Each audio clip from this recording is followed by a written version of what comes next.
We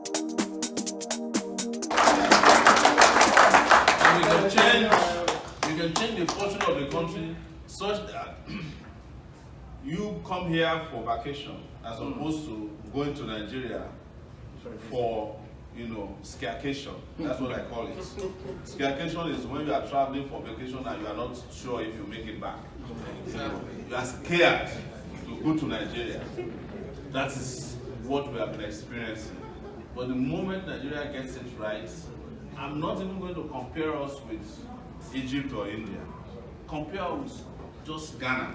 Has anybody been to Ghana in recent times? You'll be shocked.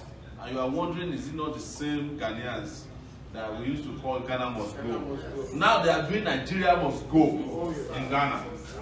Yes, the Ghanaian government is mistreating Nigerians. Nigerians in Ghana don't even have a chance to pack their things when they want to kick them out. They just pack them and move them out of the country. Because Nigeria has been a gigantic failure, not the giant of Africa that you were taught. So, if we don't get it right this time around, I doubt that we can get it right anytime soon again. The two candidates that are looking at us, or that we are looking at as the major party candidates, one of them will put Nigeria on Alibaba within a year. That's Atiku. They will sell Nigeria. eBay, Alibaba, or Amazon. They will finish Nigeria. Because a man who spent $20 million just to buy the primary election of his party, you imagine what he will do when he gets Nigeria in his hands. He will have to recoup his investments. That's how he's wired. And if you give it to this lifeless man, Buhari, forget it. The man will flush Nigeria down the toilet. So the Nigeria you used to hear about now, you will not even be able to hear about it in another 4 years. I'm not scaring you. These are realities that are facing us. These are facts. This is a fact of life. But if we do it right, we support ourselves and we go for the alternatives. I would say alternative. This country, you'll be surprised what will happen in the next 4 years. Such that you'll be wondering why you had to sit here for 2 hours today waiting for this young man to come. And you'll be happy and proud of yourself that you are part of history. That you are one of the few people who sat there waiting patiently so that you could just let us have the kind of interaction and engagement we have today. So, as I made a promise, no much talk tonight. I just came here to observe, actually. And I came here to the end of the world so that I can do what they call excursion in geography that I didn't do in the university. This is the biggest excursion that the geography students can do, to go to the end of the world. But when I got here, I discovered that you guys are actually the beginning of the world. You guys have shown me a lot of love and support. Thank you so much, Sydney, for letting us talk to you. Let me thank the organizers of this event, Benjamin. Let me thank the ladies who have made it possible, Yinka, and also my travel companion since I came to Australia, Dupsy. She's been with me since we met in Brisbane. She engineered my entire trip before everybody got informed. And Bode, who couldn't make it down to this place with us, who is based in Melbourne. And Dupsy's husband, who is also actually on his way here as well. And the rest of you who have made necessary sacrifice to have Nigeria of our dream. What I'll tell you before I start taking questions is that another Nigeria is possible. Come on. In Nigeria with 24 hours of electricity in another 2.5 years is possible. In Nigeria with security such that our crime rates also will be as low as you have in Australia, even better, it's possible. In Nigeria, that we will not have to go and queue up in any embassy or consulate and ridicule to get a visa, it's possible. In Nigeria, in which corrupt people are not celebrated is possible. In Nigeria that is restructured and exists as a federal nation is possible. In Nigeria where a doctor doesn't tell you to tell him what is wrong with you, but finds out what is wrong with you, is possible. In Nigeria that can secure its agricultural sector to the point that we can have what is called food security is possible. In Nigeria where workers should be earning minimum wage that is equal to living wage, such that the workers can also have a workers building in Blacktown where you can eat buffet until they drive you out. It's also possible. This is my promise, and it's a covenant based upon pedigree and a history of doing what is right, and integrity, capability, also what some of you like to describe as stamina, because most times people ask me, how do you do it? You know, how is it that you're in Lagos 2 weeks ago, jumping inside the river, and 2 weeks later you're in Sydney talking to people, and the time, you know, difference is about 12 hours between here and Nigeria. There's about 14 hours between here, and we were on our way here asking people what time it is. It's morning on their side and it's night here. And yet, we're still alive and engaging and interacting very well. Thank you so much, and at this point, I'll take your questions. Thank you. Thank you very much. Put your hands together. Okay, thank you for such an extended introduction and telling us what's happening right now in Nigeria, and we appreciate that. One of the things, please, if your phone is still on, you can put it on silent. And the question and answer session is going to be very orderly. You raise your hand, and we recognize that and pass a microphone to you. And then you ask your question. And if you have a follow-up, so he will answer. Then if you have a follow-up question, you can also put your hands up, and we recognize that, so that it's orderly and everything is being live streamed. I don't think there's any question that is a stupid question, but also we need to be mindful of, although he's not in the office at the moment, but he's running for the highest office in our country, and we want to acknowledge that, and also be mindful of the questions we put through. But let it be those questions, if any of the other candidates are here, you want to ask them, how are they going to make this happen? And so the bar is open. If you just want to get a drink, there's a drink there. We're still trying to work out how we can do the food at the same time.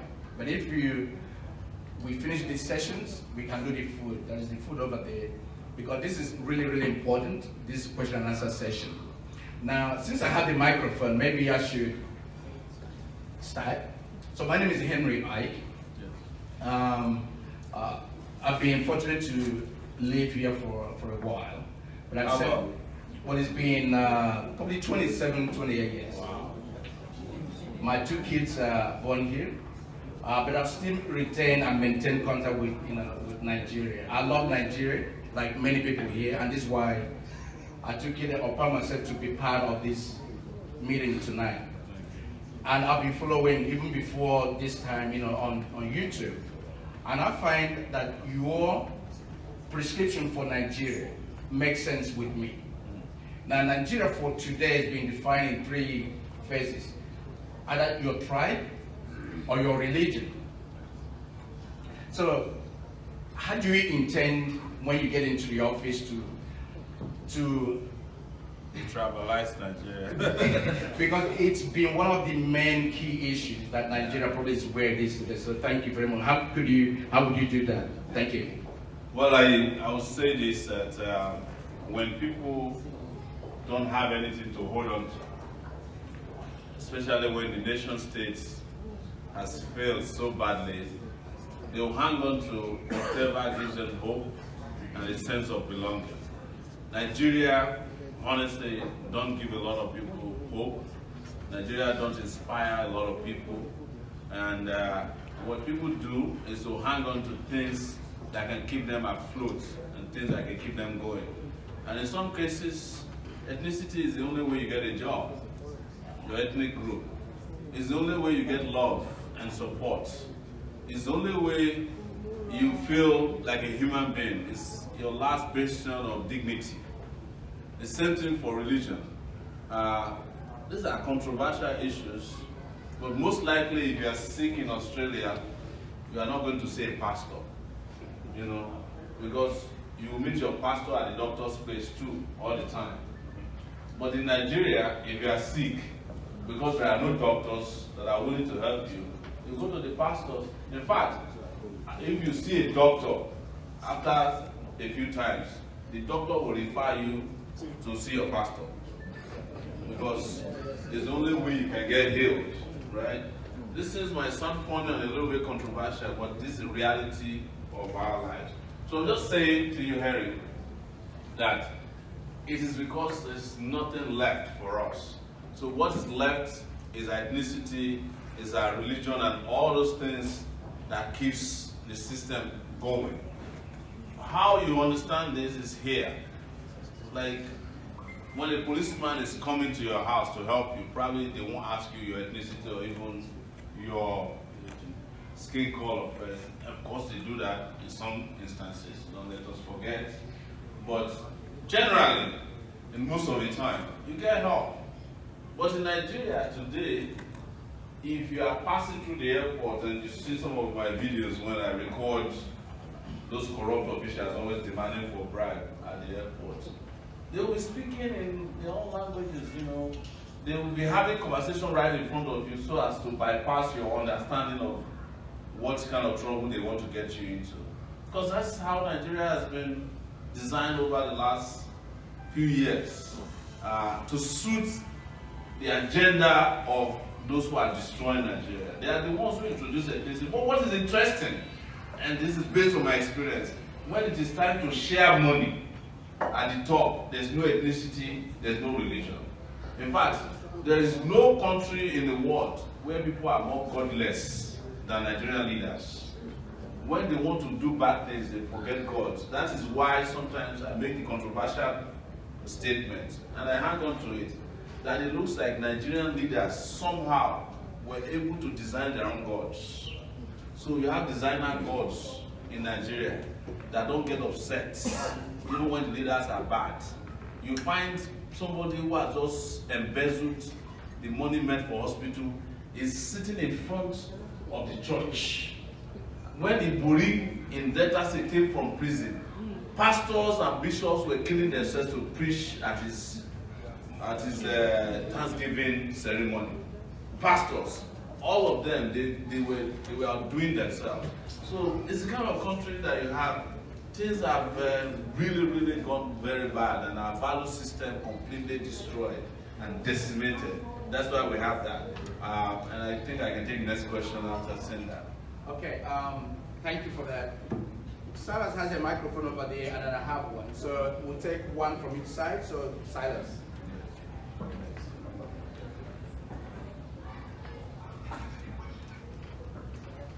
Sorry, I have about 7 hands up from this wow, section. We're going to be here all night. I'll start from this table, and then one from here, one from there. So, Yeah.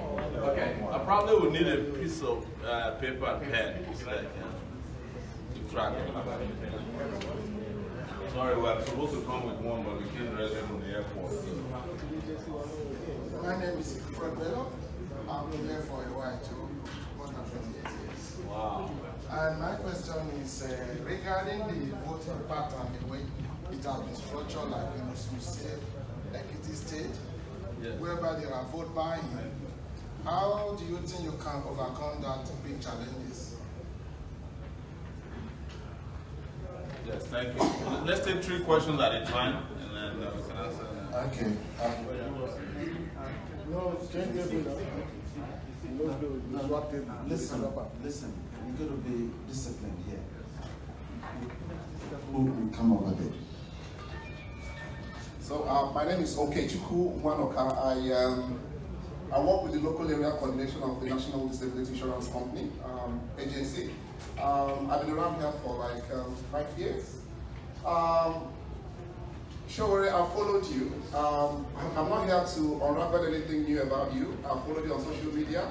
I know where you stand on virtually every issue, but I'm an Igbo man. And I just want a little bit of a clarification on what you think about the Biafra and the restructuring. Igbo people feel marginalized, and that's for good reason. Question is, what are you going to do differently that others haven't done that will give Igbos that sense of inclusiveness? Thank you. One more question. The third person, Kevin. My name is Calvin. I've lived here for some time. I don't want to mention the years. My question is, what do you think is a challenge that will prevent you from being the president of Nigeria? Good question. Thank you so much. This is one more. The fourth one. Okay. My name is Rafael Osiko. I've been here for some time too. My question to you is, I know you are here to influence us, to give us some your visions. Yes. I know right away that voting in diaspora, I don't think our votes we even can't in Nigeria. We don't even have the system to vote overseas. What are your mechanisms to be able to organize all the people in diaspora to actually vote for you? Yeah. Thank you. Okay. I will start with that last question. I have no power to make even diaspora vote. If people in the diaspora could vote in this particular election next year, I won't be campaigning anymore. I would have won the election. Yeah. Very true. No question about it, because nobody can bribe you. They know that you have independent minds and that you have sound minds and doing well. And I have to comment, by the way, that those of you who have spent 20-something years old, 27 years in this country, you look younger than those of us who came to America 90 years ago. What is the secret? It's just the water. Yes. And the air too, yeah. Air quality. So, but what I plan to do is to, as soon as I'm sworn in, work directly to support diaspora voting. So that people in diaspora, who are the biggest investors today in Nigeria, are given the right to determine the leaders of Nigeria. Because the burden of Nigeria is not only on your shoulders, it's in your heart every day. You know the trick now.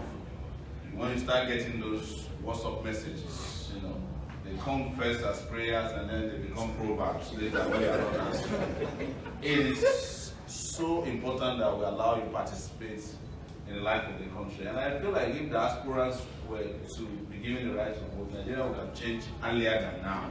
Yes. Because we would have forced so many of these leaders to do what is right with your vote, not through Western Union, which they don't respect. Vote buying is Nigeria's newest way of manipulating the electoral process. But it has always been around with us. When people are determined to end their suffering, nobody can buy their conscience. And I will tell you that they also tried to buy votes in 2015, but because Nigerians mostly accidentally thought that Buhari would be different, the people who had the most money lost the election. In fact, I have a theory that anybody that wins the election will lose the general election. Because it is through Ekiti that they exposed their strategy for rigging the national general election. They did it in 2014, Fayose won, but Jonathan lost the general election because it was through Ekiti that people figured out the trick they wanted to use for the national election. So, vote buying will come, but we also fail, because this time around, we need total freedom and nobody can buy it off of us. And in 2015, we actually didn't have a chance to have a third alternative. But in this 2019, there are clear alternatives to what they say in 7-Up, that the difference is clear. Difference is clear in terms of intellect, in terms of capacity, capability, and pedigree.